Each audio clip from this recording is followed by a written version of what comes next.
Hello everyone, it's me, Eclectic White Witch here, and I'm here to be making another video for you guys. I literally just finished recording the gemstones and herbal video for you guys, and now I'm going to be making a video here on lunar phases and time correspondences and how that relates to magic and ritual work. I'm going to be using this information based on what I know and what I've written down in my own book of shadows or my grimoire. I have it with me right here.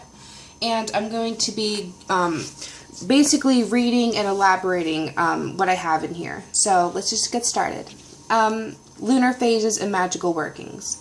For many pagans, the cycles of the moon are important to magical workings. It is believed in some traditions that the waxing moon, full moon, waning moon, and the new moon all have their own special magical properties, and so workings should be planned accordingly.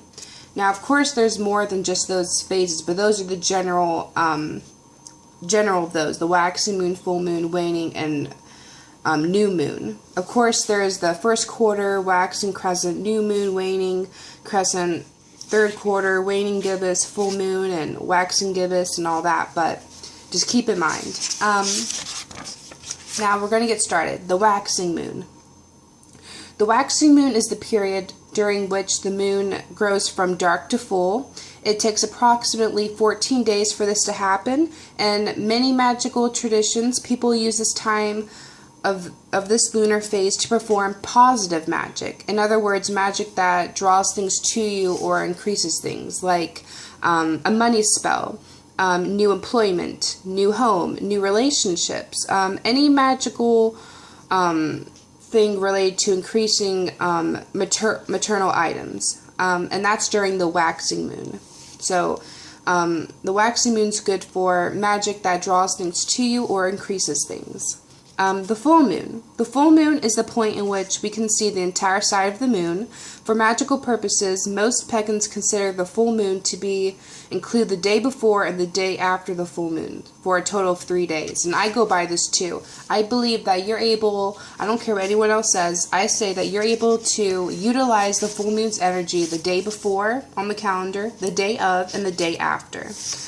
This is a good time to do rituals focused on personal growth and spiritual development. Like some examples, like spells related to increasing intuitive awareness, healing magic, rituals that connect you closely with a deity, such as drawing down the moon and such forth. Any magic related to developing your magical skills. And, of course, there's also rituals that are for during the full moon as well, known as, I cannot pronounce it, it's ESBAT. My mouth is just not working today. So, the waning moon. The waning moon is the period during which the moon goes from full to dark again. Like the waxing moon, it lasts approximately 2 weeks. This is the time of the month which is used for baneful magic, that which sends away, rids of, or destroys things you wish no longer would be a burden by. Some examples would be stuff like to eliminate negative people or toxic relationships, workings to smoothly end a relationship or a job, rituals that banish bad habits, or anything related to reduce things like debt or illness.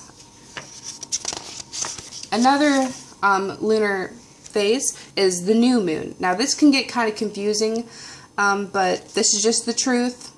The new moon is sometimes tricky to work with because you can't always see it during this phase. It can appear as a very faint crescent of a silver low on the horizon, if you can see it at all. For 3 days during each lunar cycle, after the moon has waned, it goes dark before waxing again. The new moon, this is considered a fallow time in which one rests or rejuvenates before beginning more intense magical workings again. In other traditions, it's a time to do magic related to wish fulfillment. So you can use this time for cleansing or purifying your mind and body, rituals that designate a sacred space, any magic related to inner harmony and peace. This is also a good time to banish negativity out of your life too. like evil spirits as well. Now I'm going to go more in detail with time correspondences, stuff like day and night, sunrise, midday, that type of thing. So let's just get started. Some pagans believe that setting your ritual, having your rituals and practices done at a specific time of day or during the lunar cycle, like I said, can have more effects. It can fuel and it can fuel behind the intention that you're setting out for. So here is some more general information on time correspondences. If your spell's during the day, it's really good for motivation, growth, strength, courage, communication, leadership, business, travel, and masculinity. The nighttime is great dealing with inspiration, wisdom, divination, fertility, banishment, healing, tranquility, self-discovery, and femininity. Now this is going more in depth with that. Sunrise. Sunrise is great for beginnings, new love, opportunity, healing, and personal growth. During the midday, so noon, is really great for power, strength, health, and vitality. You have to remember you're also using the full effects of, where the sun's at its highest, so you can also utilize that as well. Sunset. Sunset is great with inner strength, inner knowledge, peace, secrets, understanding, and the spirit world. It's the time of when, the sun is setting down and the moon is yet appearing in the sky. So that's a very, it's a good time to work with the spirit world, definitely. Midnight is really great with banishment, binding spells, divination, and tranquility. And of course, most people also say to me that after midnight, it's really great to connect with their deceased loved ones. And I find that particularly true as well. I'm not quite sure the meaning too much behind it. If you know any additional information on that, be sure to comment below. I would appreciate it.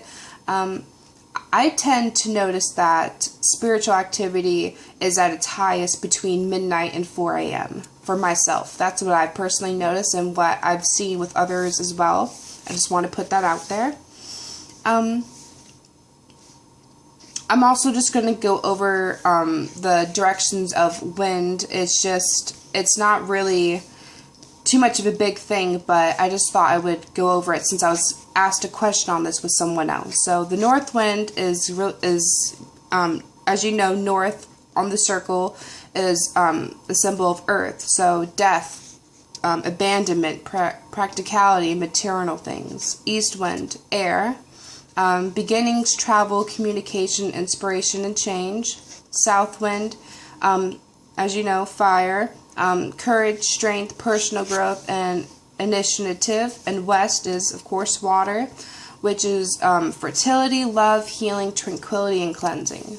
So that was the basis of how to incorporate the lunar cycles and the times of the day, time correspondences to your magical workings, rituals, and spells. I hope that you found this video informative. I was literally just reading off of my Book of Shadows, which is right here in front of me. I like to add pictures and highlight and all that type stuff. I like to know things in great detail, especially since I've been on this path. I hope you guys enjoyed. If you have any more questions or if you have any requests for any future videos, be sure to leave them below and I will get back with you guys as soon as possible.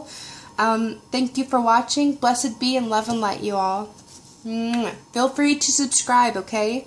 Because the next time I make a video, y'all can immediately get notified and y'all can just be right there to watch it. So, thank you again.